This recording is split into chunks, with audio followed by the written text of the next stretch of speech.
Let's talk a little bit about your estate. Where your assets go when you pass away depends on how it was titled, and you can own property in one of three ways: individually, jointly, or with a beneficiary designation. If you were to own a bank account solely by yourself, that's owned individually.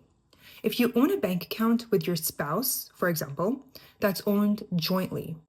An asset like a 401k or life insurance has a set of instructions called a beneficiary designation, which tells us where the asset will go upon death. You may be thinking, I own everything jointly with my spouse. Why would I need an estate plan?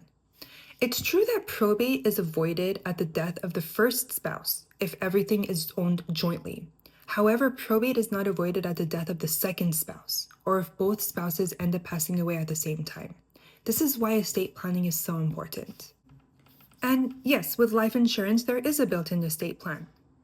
As long as the beneficiary is over the age of 18 and alive when you pass away, the money will go to that individual. But let's think about that for a second.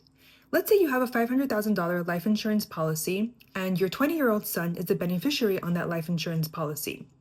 If you happen to pass away when he's 20 years old, do you want your 20-year-old son getting outright $500,000 with no rules on how or when to spend that money? The better option would be to create a trust, list the trust as a beneficiary on the life insurance policy, and set in place particular rules as to when and how that money can be used for your son.